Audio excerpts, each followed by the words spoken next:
o maior exemplo nos últimos anos de uma pessoa que ficou rica, milionária, com especulação é Eike Batista. Eike Batista ganhou dinheiro dizendo assim, aqui tem petróleo. Aí todo mundo, tem petróleo? Tem. Oi? Não pode falar o nome dele, não? É verdade. Ele está precisando fazer Enem, né?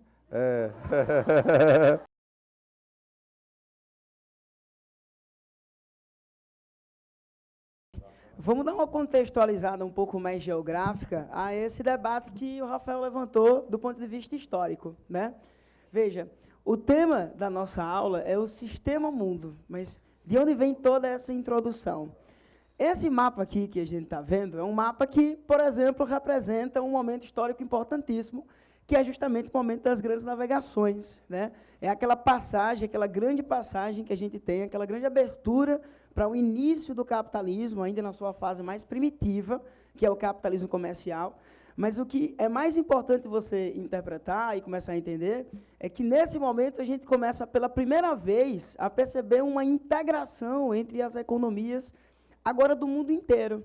Lembre-se que, antes desse processo de expansão comercial, a economia mundo, se assim a gente pode dizer, ela ainda estava restrita, basicamente, à Europa, África e Ásia, obviamente, a economia controlada pelos europeus.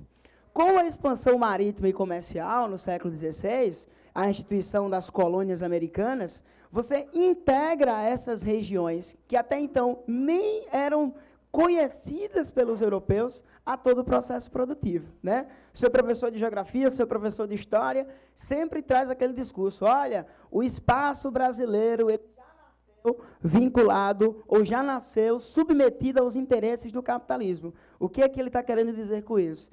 Quer dizer para você que, na produção do espaço geográfico brasileiro, desde a chegada dos povos brancos aqui, nesse processo, por trás, já havia, por exemplo, o desenvolvimento de uma economia capitalista.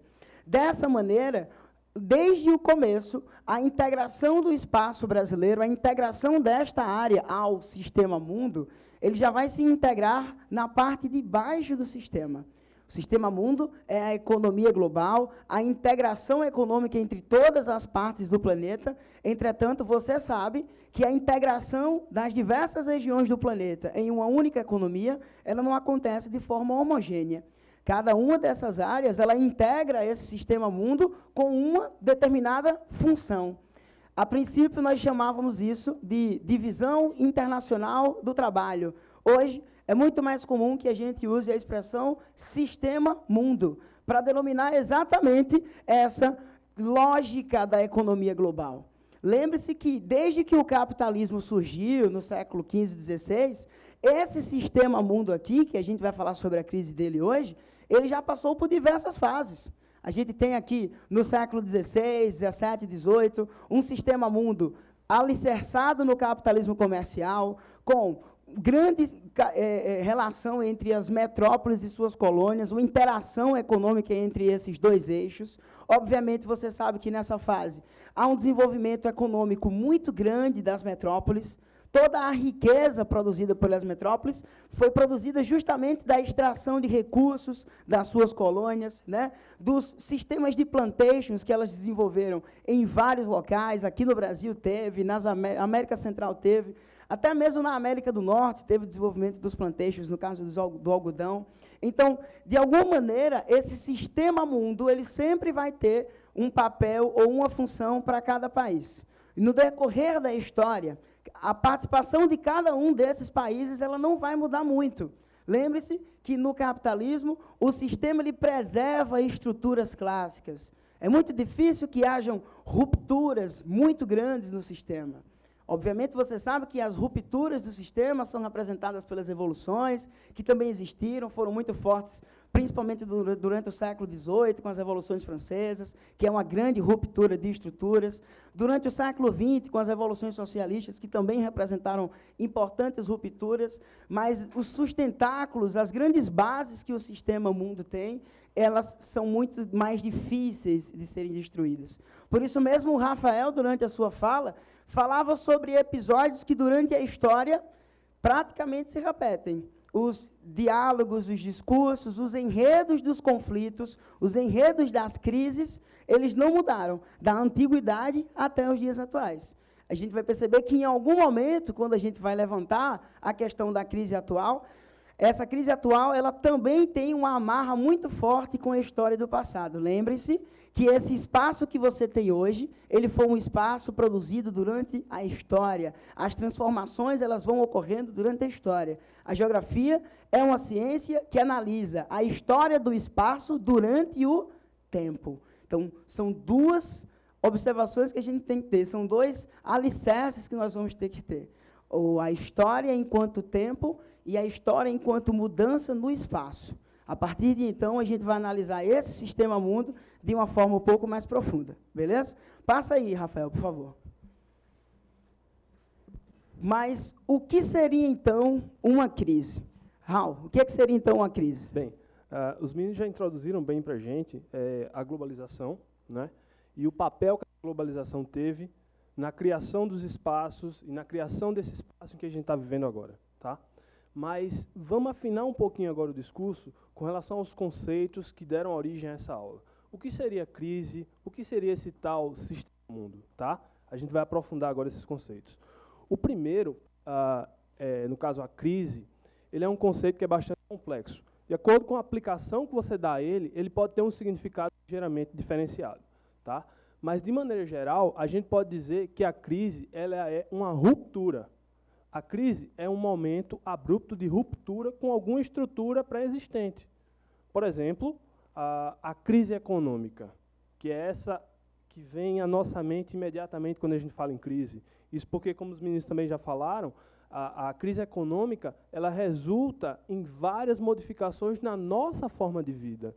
No momento que nosso país está passando por uma crise econômica, as estruturas produtivas distantes da gente são transformadas, mas isso afeta diretamente a nossa vida, afeta o nosso cotidiano, afeta a nossa capacidade de consumir, enfim, de se relacionar realmente com o mundo, tá? É por isso que a gente se preocupa tanto com a crise econômica, mas que fique claro que ela não é o único tipo de crise. Existem diversas crises, está aqui ilustrado também outra crise gravíssima, tá? Que é a crise da água lá em São Paulo. Os reservatórios, por uma questão de gestão e somadas um período de seca bastante razoável, acabaram apresentando níveis baixíssimos, e isso resultou no que a gente chama de uma crise hídrica. Mas eu também poderia falar de uma crise de saúde, de uma pessoa que tem um mal-estar súbito, enfim, existem diversas crises. Tá? Voltando agora para a crise econômica, o que é que ela seria? A crise econômica seria uma ruptura, não é, com a estrutura anteriormente presente, como, por exemplo, uma ruptura nas estruturas produtivas. Há alguns anos atrás, alguns países da Ásia tiveram um alagamento e isso gerou a destruição de unidades produtivas de HDs. Pô, lá na Ásia, professor, o que é que vai influenciar a minha vida? Se tu influenciou a tua vida de imediato. Se tu pensou em comprar um cartão novo para o teu celular, se tu pensou em comprar um HD para o teu computador, se tu pensou em comprar um computador móvel, tu foi diretamente afetado por uma ruptura na estrutura, por uma crise na produção desse tipo de dispositivo lá na Ásia. Tá? Então, esse é o reflexo da economia globalizada na nossa vida. Tá? Não existem mais locais isolados. Os locais estão todos interligados por estruturas produtivas, estão todos interligados por comunicação. Poxa, eu estava ouvindo o Rafael falar ali sobre o mundo na história, sobre a gênese da globalização, e pensando como deve ser. Já é difícil para mim imaginar esse mundo. Imagine para vocês que já nasceram com celulares, que já nasceram com redes sociais diversas, que já nasceram se comunicando em tempo real com qualquer país do mundo. Então, é uma coisa muito complicada você imaginar esse mundo antes de todos esses eventos. Mas, enfim, hoje, como eu estava dizendo, essas crises elas acabam afetando de maneira global todo o mundo, tá bem? E, por exemplo, essa crise que a gente está vivendo agora, ela tem características que podem ser diferentes de outras crises. Não só existem diversas crises de diversos tipos, como também as crises elas podem ter causas diferentes. Eu citei o exemplo de uma crise por causa de um problema relacionado à produção, foi interrompida por causa de um desastre natural, mas eu poderia citar uma crise por superprodução. Como assim, professor? E produzir muito tem crise? Isso é bom, não é bom não, professor, produzir bem muito. Se eu der 500 aulas, não é maravilhoso, não? Não. Vai chegar um momento que você não vai aguentar mais olhar para a minha cara. Depois que eu der 250 aulas, que saiu outra aula minha, você vai dizer, poxa, uma aula de Raoni de novo, não aguento mais. Então, essa é a crise por superprodução. A partir do momento que você tem uma superprodução, como o Rafael vai explicar mais à frente durante a crise de 29, o que acontece? A demanda ela diminui. Se eu tenho uma produção excessiva, a demanda vai diminuir.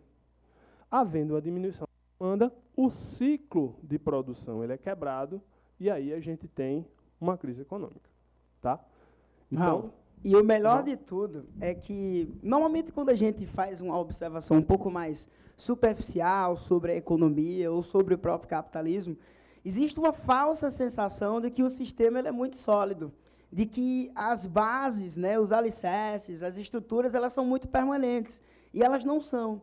Existem, por exemplo, hoje, modalidades do próprio capitalismo que são muito voláteis, são muito especulativas, elas funcionam muito em função, por exemplo, de algo pouquíssimo sustentável.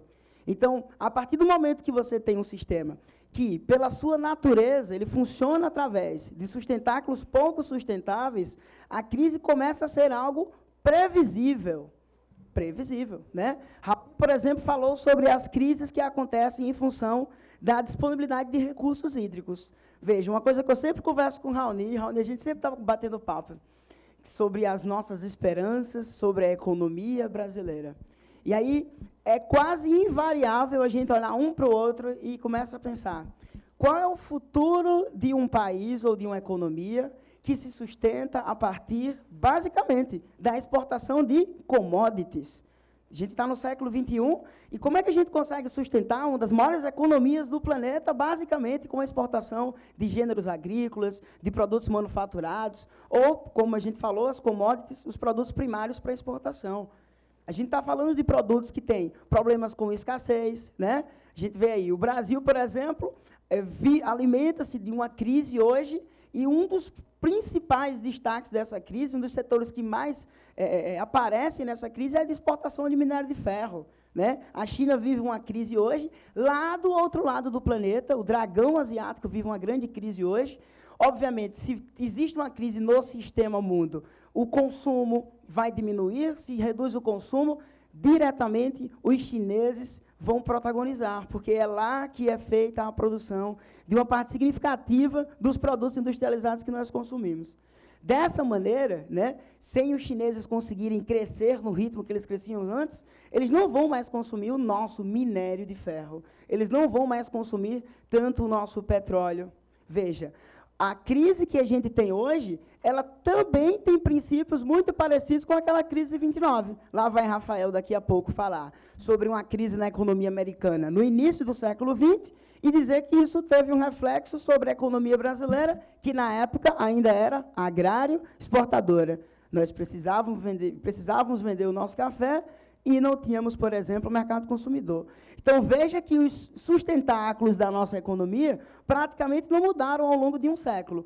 Embora, durante esse século XX, o Brasil saiu da condição de agrário exportador e chegou à condição de um país industrializado, urbano industrial, com um parque industrial super diversificado, mas a nossa base econômica ainda é da indústria tradicional, e que essa indústria tradicional tem um link, tem uma ligação ainda muito forte com a disponibilidade de recursos naturais. Dessa maneira, sempre que você tem uma economia que ainda depende muito da oferta desses recursos, ela é muito mais frágil, à medida que qualquer comportamento diferenciado, por exemplo, da natureza, que é algo que nem sempre tem um comportamento, obviamente, digamos assim, estável, a gente tem aí o El Niño, tem vários diversos outros problemas climáticos e desequilíbrios, então a gente tem uma economia capitalista que tem uma base sobre, por exemplo, as condições ambientais, e essas condições ambientais sobre qualquer modificação, qualquer alteração numa condição natural, que é muito fácil acontecer, a gente pode ter, por exemplo, um sistema entrando em crise. Então, essa figurinha que a gente colocou aqui, dessa corda, só com essa linhazinha aí, é justamente para você tentar refletir sobre o fato de que o sistema que aparentemente parece sólido e bem sustentado, ele o tempo todo está vivendo essa beira de uma crise. Né? Obviamente, a gente vai conversar aqui sobre o comportamento do crescimento econômico, e dentro dessa lógica, uma das coisas que sustenta o crescimento é esse fio bem fininho aqui. Uma das coisas que alimenta o crescimento é a própria crise, como a gente vai chegar daqui a pouquinho, certo? Tem um outro fator importante sobre isso que Tomás está falando, sobre você não ter bases sólidas. É aquela imagem ali, ó, da Bolsa de Valores. O agente financeiro, o investidor, é um ser humano. O maior exemplo, nos últimos anos, de uma pessoa que ficou rica, milionária, com especulação, é Eike Batista. Eike Batista ganhou dinheiro dizendo assim, aqui tem petróleo. Aí todo mundo, tem petróleo? Tem. Oi? Não pode falar o nome dele, não? É verdade. Ele está precisando fazer Enem, né? Administrar melhor, né? Então, vamos lá. Eu vou ensinar ele, então. Eike Batista, presta atenção. Então, veja, especulação é isso. Ele chegou e disse, ó, aqui tem petróleo. Foi a revista Forbes, vai lá e alça o empresário a um dos homens mais sérios do mundo. Isso, no mundo do capital, gera credibilidade. Então, ele começou a dizer, tem petróleo, tem petróleo. E as pessoas foram comprando as ações da sua empresa. Só que chegou uma hora que esse petróleo não saiu. E quando esse petróleo não saiu, ele admitiu, disse, rapaz, tem petróleo, mas não é do bom, não tem petróleo, tem, não tem. Ou seja, quebrou. Então, o capital, ele gira em torno de especulação. A linha é muito tênue em relação a isso. Eike Batista é o maior exemplo que eu posso lhe dar referente a essa questão. Isso aqui, ó, isso que está rodando desse lado de cá em cima de uma bolsa de valores, isso é pura especulação. O dólar que sobe, o dólar que desce, que afeta a sua vida, que afeta a minha vida, é pura especulação. Quando você tem os investidores querendo colocar dinheiro no Brasil, dólar demais no mercado, qual é a tendência dele, pessoal? Cair o preço. Mas quando os investidores eles querem retirar o dinheiro que colocaram na economia brasileira, o que é que acontece com o dólar? Você tira o dólar do mercado, o dólar sobe. Então, entenda que essa ideia do dólar subir ou do dólar descer, a bolsa de valores subir, a bolsa de valores descer, isso são agentes financeiros. E aí vem mais uma discussão que eu não vou aprofundar. Esses agentes financeiros possuem interesses o quê? Políticos. Vou parar por aqui. Para fazer uma ressalva aí, já que você falou de Eike Batista, depois da descoberta, da falácia, de toda a especulação, eu lembro muito bem quando eu ia comprar pão lá no supermercado, né, para as pessoas, perto lá de casa, e depois que tudo tinha acontecido, lá, antes da padaria tem uma biblioteca, né, no supermercado, e aí tinha lá um livro que passou mais ou menos uns 2 anos parado lá. Uma história de sucesso, como ficar rico com Eike Batista. Então, quem quiser comprar esse livro, Uma História de Sucesso, ela está lá, 2 unidades. O mercado sobrou mercadoria. Obviamente, em outros momentos, né, se fosse no momento quando ele estava ainda no crescimento, o livro já tinha sido vendido há muito tempo.